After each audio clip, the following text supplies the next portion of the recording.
Acompáñanos a desentrañar lo más relevante que acontece en nuestra sociedad. Entre líneas. Análisis, opinión y búsqueda de la verdad.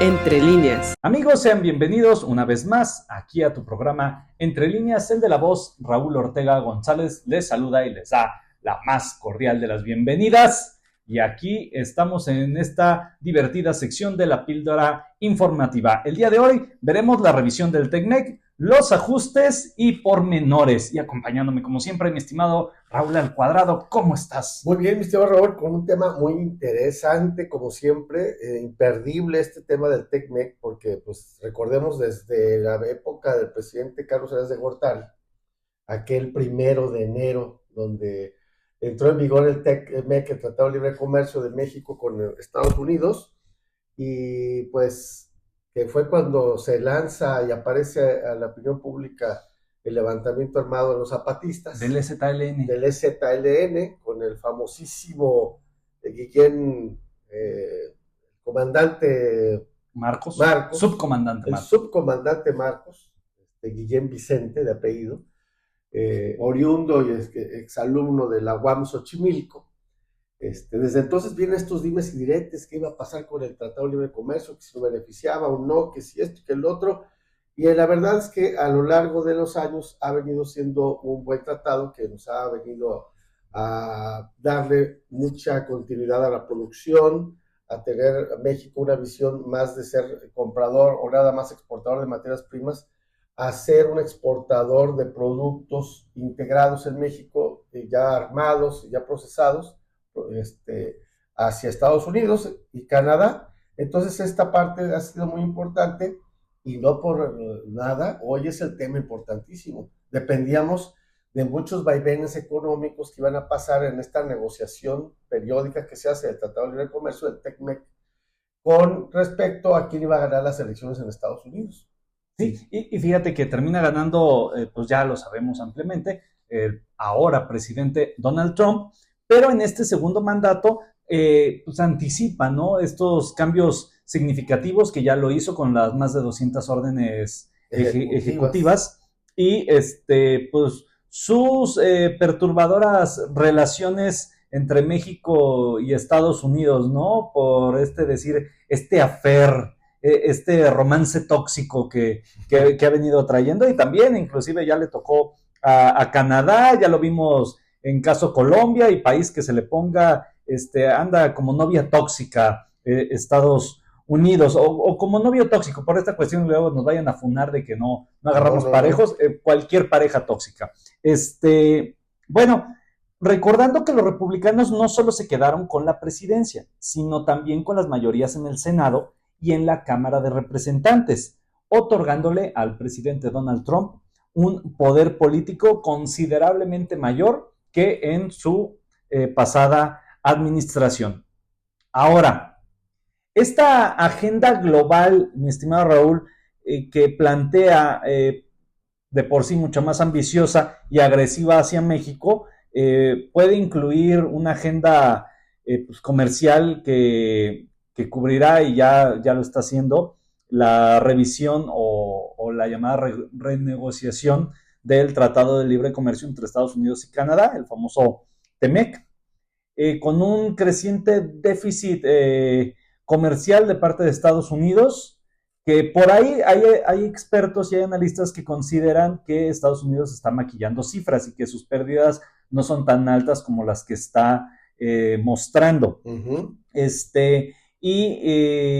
Y pues esta alegata de nunca acabar de México con una amenaza ferviente de Estados Unidos por la participación de China en el comercio e inversiones nacionales, ¿no? Y que pues somos la puerta por la cual se fluyen las mercancías chinas. Esta parte que comentas es muy importante porque Estados Unidos en realidad dejó abierta la puerta al comercio internacional de China hacia su consumo interno, y es el país al que más le compra a Estados Unidos en el mundo, y le compra una gran cantidad de productos elaborados de todo tipo, desde tecnologías, telas, vehículos, una serie de cosas y está endeudado con China. Sí. Su balanza comercial es negativa a favor de China y esto hace que es el país también que le debe más a China. Recordando que el 68% de las inversiones en Estados Unidos son chinas. Así es. Fíjate que pasó China de ser un país en donde se veía como productos pues, desechables casi de una pésima calidad, eran copias ahora sí que copias burdas y baratas del producto americano, donde antes se sentían plenamente orgullosos, por ejemplo, de las herramientas americanas, eran de alta precisión, de un acero de altísima calidad, de perfeccionamiento en la herramienta, o en los herrajes, tornillerías, etcétera, máquinas. Los americanos, los estadounidenses estaban orgullosísimos de eso, a que empezaba a haber incipientemente herramientas chinas pues que se rompían, ¿no? Dados y matracas que apretaban alguna tuerca y tú le estabas dando y pensabas que estaba aflojando o apretando y lo pero que estabas dándole es que se estaba trasroscando, ¿no? O se estaba barriendo el maneral o el dado. Pues pasamos de eso a resulta que hoy tienen altas calidades y luego con nombres que no parecen chinos y que no sabes que es chino hasta que ves la etiqueta. Claro. ¿No? Entonces los consumidores compran ropa, compran zapatos, compran lentes, compran artículos de cocina, electrodomésticos, bla, bla, toda una serie de cosas sin saber que es chino y está llegando a Estados Unidos una cantidad impresionante. Entonces, en este tratado de libre comercio, Canadá, Estados Unidos y México, que en esta versión de estos tres países poderosísimos, recordemos que México está dentro de las 10 economías más importantes del mundo. Sí, no nos menospreciemos. Y el plan de la presidenta Claudia Sheinbaum para este 2025 es bajar un poquito más, o sea, ser una de las 9 economías más importantes del planeta. Entonces, junto con la de Canadá y Estados Unidos, en conjunto hacemos una potencia mundial económica importantísima, de intercambio de mercancías, de dinero, de divisas y demás. Esto le hace una balanza comercial y un frente al endeudamiento que tiene con China y a la balanza comercial que tiene con China Estados Unidos, y por eso es tan importante. Sin embargo, cabe mencionar que cuando se inició el Tratado de Libre Comercio, México no estaba en las condiciones de producción que tenían los países de Canadá y Estados Unidos. Existían, pues, por ejemplo, cosas de diferencias muy, muy importantes que favorecían que los productos mexicanos se consumieran, es decir, la mano de obra era baratísima. Entonces decían, pues es dumping porque ustedes tienen muy buenos precios porque tienen mano de obra muy barata. ¿Qué es el dumping? Mira, el dumping es como un subsidio de alguna manera que da el gobierno para hacer el producto mucho más barato y que pueda competir en el consumo de Estados Unidos o de Canadá. Entonces, pero de manera artificial, no es porque sean eficientes las fábricas, sino porque tienen subsidios para hacer productos agrícolas o industriales, etc. Entonces, por ejemplo, México tenía esa parte de la mano de obra baratísima. De ahí que el incremento en la mano de obra no es un sueño guajiro de Andrés Manuel López Obrador, era parte de la negociación del TEMEC, del Tratado de Libre Comercio, del TEMEC, para que pudiéramos estar en condiciones iguales, porque si no íbamos a tener sanciones. Entonces se empezó a incrementar el salario para estar en condiciones favorables, el 25 similares al precio que se paga de mano de obra en Canadá o en Estados Unidos. No hemos llegado a ese nivel, pero ya no estamos tan disparejos y como se ha hecho esfuerzo, ya no se considera doping porque seguimos en un proceso de mejora en la mano de obra. Segundo, las energías eléctricas, igual, había subsidios, ahora no, ya se han reducido los subsidios para la industria y de tal manera que lo que tiene que hacerse eficiente es la Comisión Federal de Electricidad para dar mejores precios, pero ya estamos en niveles competitivos. Las gasolinas, por ejemplo, es otra parte importante del combustible, el petróleo, que ahora tenemos refinerías propias que ya estaban funcionando y que nada más necesitaban mantenimiento, como la Cangrejera en Coatzacoalcos, como Deer Park, que éramos socios, que ya tenemos el control total de esa empresa y que ya ha producido durante muchos años diésel y gasolinas, que ya son propiedad de la nación, y la nueva refinería, como la de Dos Bocas, que ya está en procesos de calibración para tener procesos de refinamiento de gasolina y de diésel. Eso nos va a hacer competitivos energéticamente. tanto para los insumos, porque recuerden que una petroquímica no solamente hace diésel y gasolina, hace plásticos, una serie de productos derivados del petróleo que se utilizan desde la industria farmacéutica, textil, agroindustrial, comercial, etc. Entonces, esta parte es muy importante. Estos esfuerzos que hizo el presidente López Obrador no eran disparos al aire, no eran tonterías, como decían algunos, que se llenaban la boca de despreciarlo, sino que son esfuerzos muy importantes para estar en estos niveles competitivos con respecto a nuestros socios comerciales. Por eso hoy la negociación del TECMEC va a afinar otras cuerdas que todavía siguen flojas en esta negociación y que evidentemente los países socios pues quieren tener alguna ventaja en esto, y México pues hoy se está rearmando, mi querido Raúl, está haciendo un equipo muy sólido de expertos en el TECMEC, el Tratado Libre del TEMEC, que tiene que ver desde los primeros pues, ejecutivos, de los primeros funcionarios que idearon y firmaron el primer Tratado Libre de Comercio, hasta los actuales de la administración que tenemos en este momento. Entonces muchos serán asesores y no descartemos ver gente del equipo de Ortiz Mena o gente del equipo de, pues no sé, de estos personajes que fueron secretarios de Hacienda en esas épocas, que no hay que satanizarlos, pero ellos tienen la experiencia, ¿no?, de haber estado en eso y podrán dar opiniones que en su momento dado puedan ser tomadas para una decisión.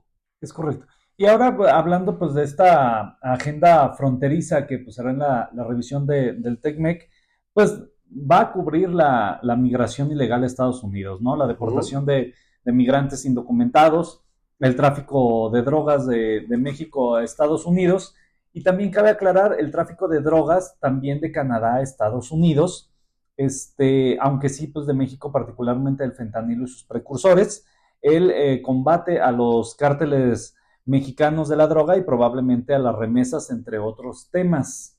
Así es.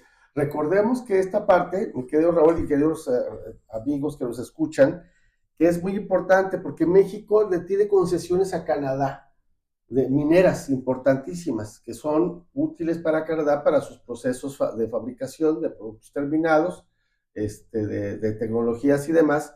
Y entonces los acuerdos que tienen que ver pueden ser pulir estas concesiones. Algunas se cancelaron, por ejemplo, en algunos casos, no canadienses, sino americanas, en el caso de algunos yacimientos que había en la península de Yucatán, que se estaban extrayendo miles de toneladas de esta arena, de esta piedra caliza que había ahí a un lado de los manglares, que se acabó la concesión para respaldar el medio ambiente, ahí sí, el medio ambiente, la ecología de la zona, etcétera, etcétera, y pues la empresa estadounidense pues poniendo el grito en el cielo, pero en estos acuerdos se afinan esos detalles, es decir, no porque estemos siendo socios comerciales y estemos firmando el acuerdo, vamos a dejar que los países socios pues vengan y tomen beneficio de nuestros yacimientos, de nuestros recursos minerales, sin ton ni son, sin control. Entonces, en algunas partes nosotros seremos quienes apretemos un poquito la liga, apretemos en la negociación, y en otras partes donde nosotros pues, no estamos cumpliendo, los socios comerciales nos exigirán llegar a estos cumplimientos. Y en esa parte que bueno que tocas de los incumplimientos, se le señala mucho a México de ser la puerta trasera o the backdoor utilizada por China para evadir barreras comerciales y poder ingresar sus productos a Estados Unidos a través pues, de territorio nacional, la cual es falsa según las autoridades mexicanas, porque la inserción de China en la economía, en el comercio de México es muy baja. De hecho, la Secretaría de Economía ha informado que en los últimos años la inversión extranjera china en México es solamente del 0.4%, cuando en Canadá es cerca del 32%, y hace rato ya les hablaba que en Estados Unidos se estipula que es del 68%. Entonces, pues también ha dicho la Secretaría de Economía que no hay evidencia de que China se esté utilizando a México como puerta trasera. Pero ojo, que hemos visto ya de pinceladas que ha empezado a hacer México por parte de la Secretaría de Economía encabezada por Marcelo Ebrard Casaubon, pues ya les dio con todo a todos los centros de piratería y comercio. Esta parte de comercio ilegal. Comercio ilegal. Todo lo que es contrabando, sí le pusieron atención y cuando menos dieron la primera muestra, ¿no? Dieron la primera muestra y dijeron, ok, hay voluntad, aquí está, si es una de las exigencias, va. Veremos si se repiten estos episodios o nada más fue así como un petardazo. Ajá. Si nada más era así como para la nota internacional, o si verdaderamente va a haber acciones continuas y permanentes contra la piratería, porque esta corrupción pues, nos daña a todos. Y que claramente ya puso México temas en aranceles, por ejemplo, la importación en productos de plataformas chinas, el 17%, cuando traigas productos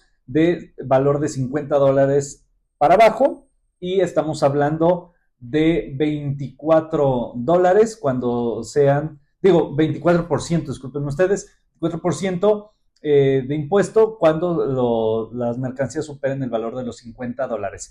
Entonces, pues aquí, ¿qué es? Desincentivar al mercado, al usuario final, de optar por este tipo de mercancías y optar por mercancías nacionales. La verdad, opinión muy personal, el 17% no me implica tanto gasto, no es tan castigado en un tema de IVAs, un tema de impuestos, porque estamos hablando de 100, pues le agrego 17 pesos más a lo que estoy pagando. Contra los 200 que estoy pagando en otro producto. Exactamente, contra la versión mexicana, contra la versión norteamericana, contra la versión canadiense, que si el producto me cuesta 100, ahora me va a costar 117, contra la versión norteamericana me vale 300, contra la versión mexicana me vale 250, contra la versión canadiense me vale igual 280, aún así es redituable. Aquí cabe recalcar dos cosas importantes. No estamos en contra, al contrario, somos los primeros en apoyar que los productos mexicanos sean los que se compren, los que consumamos local, consumamos mexicano, porque aquí en México se hace muy buen calzado, se hace muy buena ropa, textiles, muebles, una sinfín de cosas que se producen en México ya de muchísima calidad, con muy buenos precios. Tenemos que apoyar a nuestro comercio local. Sin embargo, esta parte va más allá de estos temas tan gruesos y va a partes finas, mi querido Raúl. La parte ya del mundo, no hay un producto 100% mexicano, o un producto 100% canadiense, ni un producto 100% americano.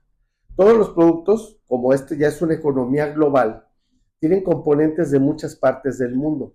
Tal vez los tornillos, la tornillería que sujeta una placa de digital para un equipo como un celular, una tableta, un control de una lavadora, de un refrigerador, esos componentes electrónicos, tal vez esos tornillos estén fabricados en Brasil, la tornillería sea brasileña. Fíjate, algo muy delicado, vemos componentes que no son estándar, son de ciertos milímetros, de diferentes grosores, alturas, o componentes para que no se oxiden, etcétera. O estaremos viendo que el barniz que se utiliza para esos componentes electrónicos a lo mejor está hecho en Ruanda, y a lo mejor estemos viendo que algunas maderas que se usan aquí en las mueblerías vienen por ejemplo, de España, o vemos de China, del Amazonas, de Brasil. A lo mejor estemos viendo pinturas que vienen con ciertos elementos que vienen de China, exactamente. Entonces, hay muchos elementos del proceso. Las materias primas es una amalgama de diferentes cosas para hacer un subproducto, y luego el ensamblaje de todos esos productos al final tiene un porcentaje, y ese porcentaje, cuando es mayormente mexicano, se considera que el producto es mexicano, aunque tenga universalidad de productos. Y qué bueno que lo tocas, porque luego uno dice que el producto 100% mexicano, y te das cuenta en este ensamblaje de productos, inclusive en comida, no son netamente 100%. Es correcto. No más con irnos con solamente el azúcar, ¿no? Así es. Entonces, pues está interesantísimo esto, que establezcan ellos las bases para que alcancen sus acuerdos paralelos en materia fronteriza, que le den para el acuerdo los próximos 16 años, si no se revisará cada 10 años. Esta revisión la propone Donald Trump, de hecho, cada 6 años, que él mintió hace a C8 esa cláusula. Entonces, está interesante con esta presión que básicamente quiere generar pues una presión política de una economía de fortalecimiento nacional y que va a hacer ese tipo de miras por donde le va a dar. Evidentemente, va a buscar culpables. ¿Quiénes van a ser? Ya salió raspado Canadá, que renunció Trudeau. Acá en México seguimos fuertes y con todo. Nos escuchamos en una próxima emisión. Esto ha sido todo por hoy y no te pierdas de Entre Líneas,